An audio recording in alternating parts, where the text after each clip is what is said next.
Hey guys, this is Angie, and this is my Warner orientation training story.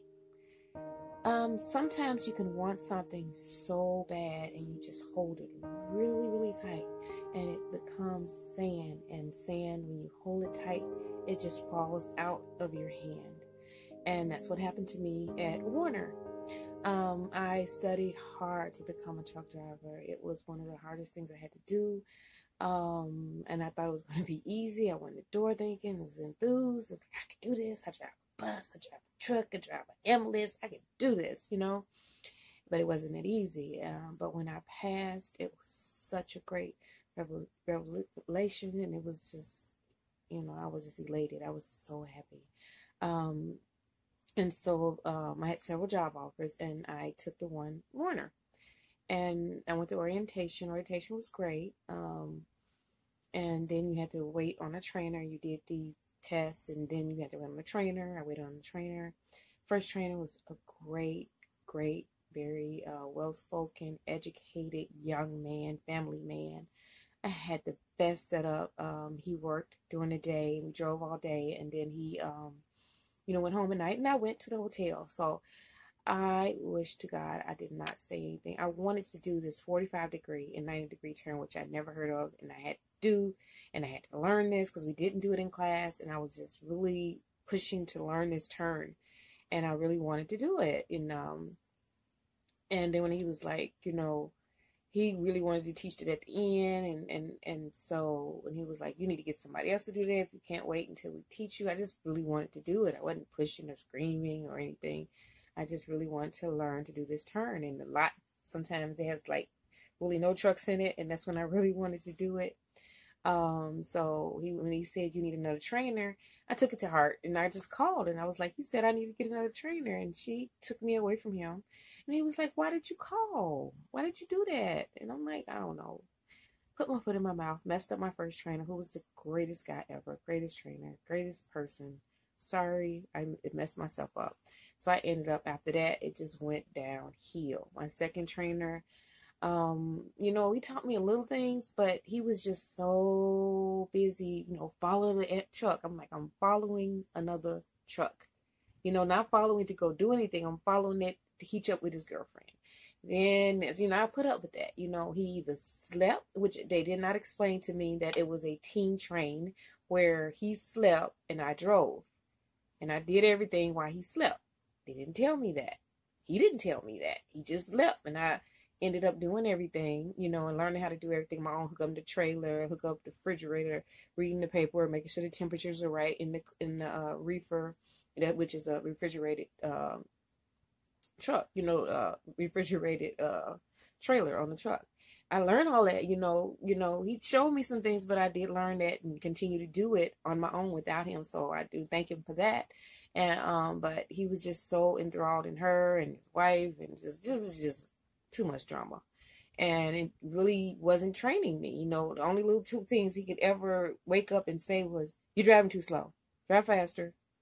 And the times he'll say that is at places where I should be slowing down, and stuff like that. And, and the scale, just little things that didn't even really matter, but, not educational things about the driving and stuff like that. I didn't get a whole lot of that because he was just always on the phone with her or eating with her or being with her.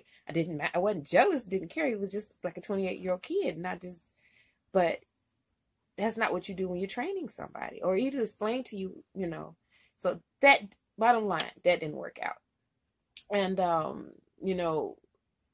he just said he didn't want to train anymore, and he was just tired of training. He didn't want any more trainees. He had a lot of problems going on. But why did it have to happen during my training? And I was trying to get all the drive time I could with him. So after that experience, I get another guy. And he was my third one. It was supposed to be just 2 days because I had did 140 hours, and I was going to test out.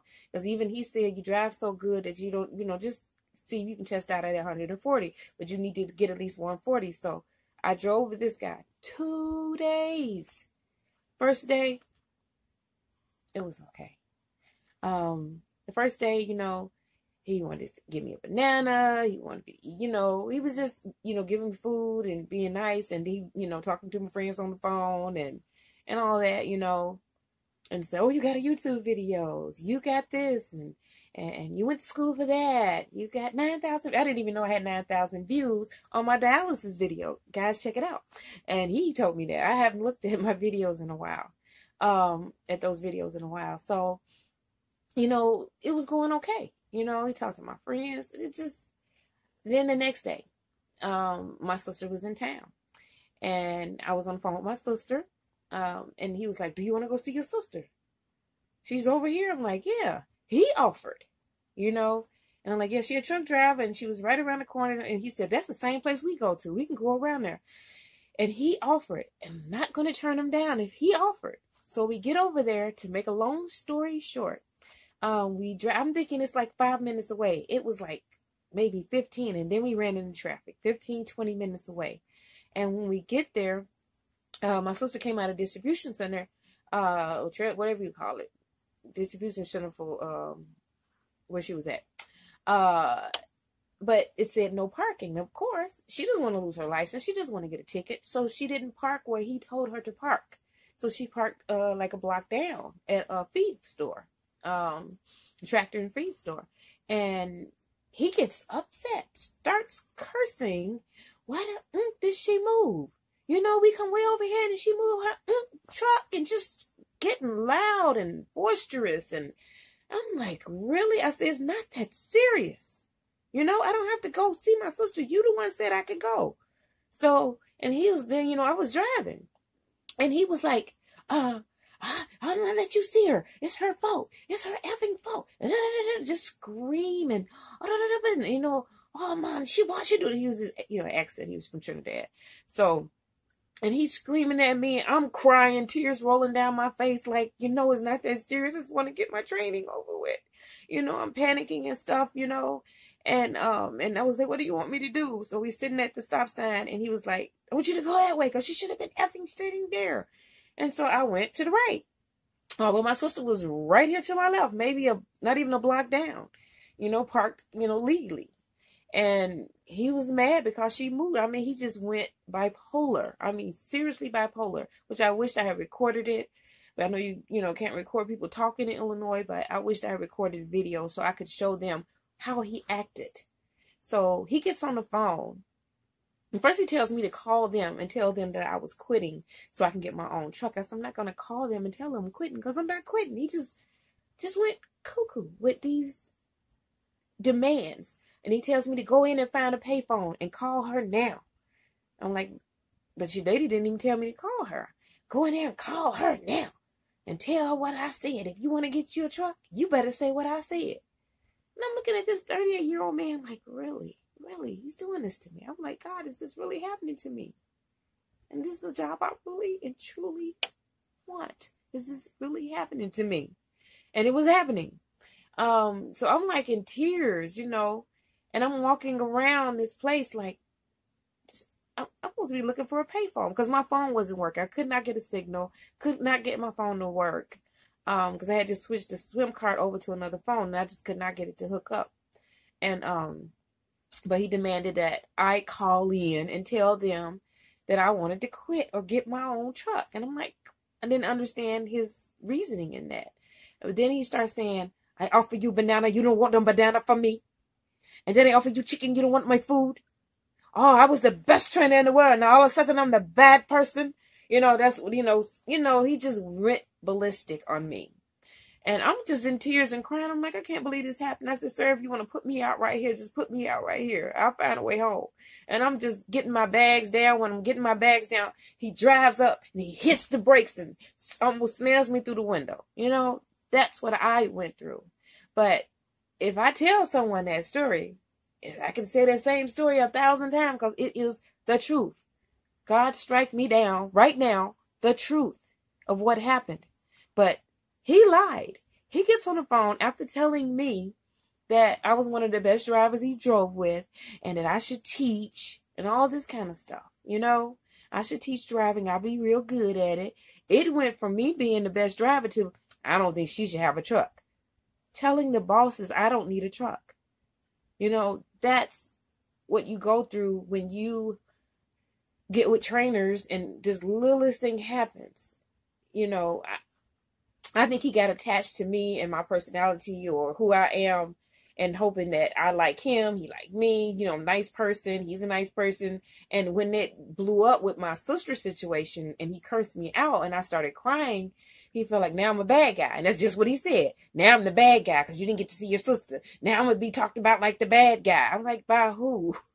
Me and my sister and I, we really do not care. No one has ever done anything for either one of us, so we don't care.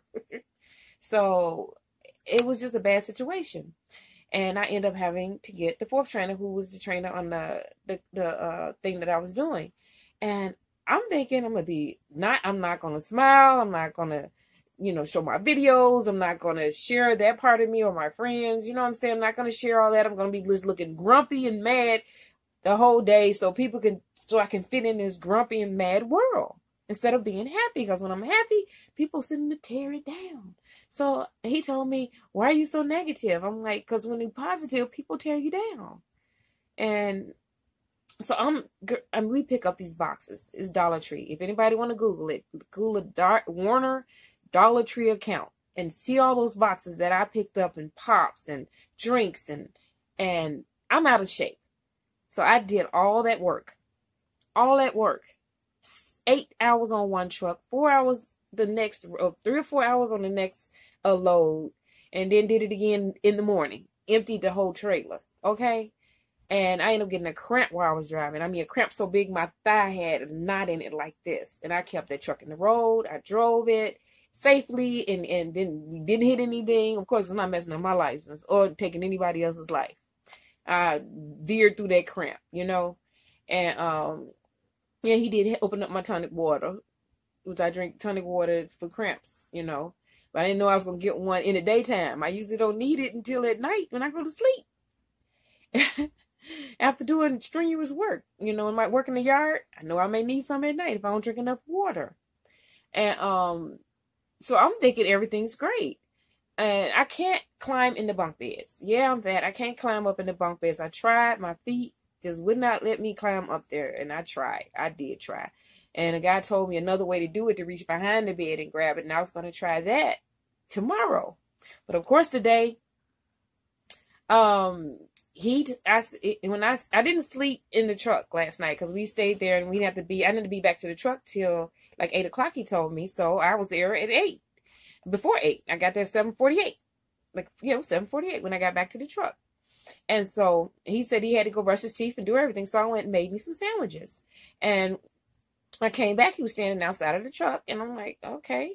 And I got in the truck and we went to the place. He went into the place, and because I said I'm tired, I'm tired, not sleepy, but tired, because I did sleep in my car. Because my seats go, I got a Saturn. My seats go all the way to the back and hit the back seat. I got me some sleep. So I got me some sleep. But of course I'm tired. My body is wore out from doing all those deliveries. Not, I'm sleepy. I said, I'm tired. So he goes in and calls the people and tell them that he don't feel safe with me driving because I'm tired. And I told him that if he do that, I'll lose my job. So he did it on purpose. Now imagine this man makes $100,000 a year compared to what I made. I actually made $6,000 last year, and borrowed and scraped and sold my van just to pay my bills to go to school. And when I worked a part-time job later on, driving the bus, but I made $6,000 the year before last. This year I only made. Oh no, this year I made $6,000. Yeah. I made $6,000 last year. When I did my income tax, it was just $6,000. And this man made $100,000. You make a person who didn't make anything, sacrifice going to school, and this, lose their job. That's evil. That's evil. He's an evil man for doing that to me. And then try to act like it wasn't a big deal. He could have just said, I think you're tired, I don't feel safe, I'm going to just let you observe today and you have to sit over there. And I'm like, cool. That's what he could have did. And I could have sat over there If he felt I was sleepy, I could have got more sleep, because I wasn't sleepy. I was just tired. And that's all I told him. I was tired. And I think he just wanted me out of his truck. I don't know what I did to him. I don't know what I said to him. But I get a call. I'm at home like 6 hours. I get a call, trying to say, you. I'm like, no, I left 6 hours ago. After he put me off the truck, I already knew I was not going to be there. How can you fire me when I was never hired? I was still in training. Didn't even make it out of training to get my truck. But I drive great. Not going to have an accident. Haven't had accidents in 1888. That was my fault. Haven't had a fault accident since 1988. No fault accident. Okay? And MVR clean, And to go through that, to study as hard as I study, to try to drive as well as I drive, to go through things that are personal things, and make me lose my job. Because I don't know what he was mad at me about, or if I said something or did something, but I tried to work as hard as I could. I tried to be courteous. I tried. I really did. And then I get a call saying I was combative. Combative with who? I'm the one that's getting cursed out, and I'm crying. I'm the one that's not getting trained by another. And I was like, really? Combative? And my sister said, this is something they managers use to get you to be combative, so they can have an excuse to fire you. Okay, Warner, that's not a good tactic to make somebody like that. I am not combative. I don't curse. Okay? Most of the people get on my nerve, I just cry. Because I don't like fighting with anybody. So, where he got that from, I don't know. What was his name? I think Brad or Jason, one of the two names, called me with this combative stuff. And I think he's the same guy that called me with, I was at home. No, I've been at hotels for 3 months, not at home. Okay, now I'm at home. I was at home when he called me and called himself firing me after I already left that morning and knew I was already gone after the 4th trainer. So I just, people are just evil. I mean, bone to the bone evil. Okay, I wished I had left after the 3rd trainer and got me another job. And I kept saying I was, but everybody was like, don't leave. Just try it one more time. Just try it. Just don't leave. And I wished I left. I'm not going to down the company and say the company's a bad company because of what happened to me. The people that I came in contact with, just bad people, not the company. So I'm not going to say that. Because I was recommended by, a family member to even go there and get the training. So only thing you can do is you cry, you wipe up the tears, and you move on, because there are more devastating. People are dying. People are starving to death. My bills aren't paid. My lights may be off. I might not be able to download a movie for a while, but I'm not going to give up. I'm going to go out here and take my little, girl was laughing because I had to let my windows up, roll my windows up, and I don't have the electric windows in the car that I'm driving. But it's getting me where I got to go. If I got to take that and do DoorDash and whatever I have to do, that's what I have to do, because it just was not meant for me to be there. But I obtained this license, and I'm going to use my license, because regardless of what happened in spiral effect of had happened, they didn't believe me. They believed the trainer. So no, when you go someplace, either videotape or record what's going on when it's negative, because the staff at the administration will believe the trainer over the trainee. So I know I read one episode about a girl that was raped at a company, and they believed the trainer over her. And that's terrible that it's like that. But it really is like that. And I found out for myself that when you tell the truth of what happened and how it happened, it sounds so far-fetched. They're going to believe whatever it is the other person said. And I've been through that before.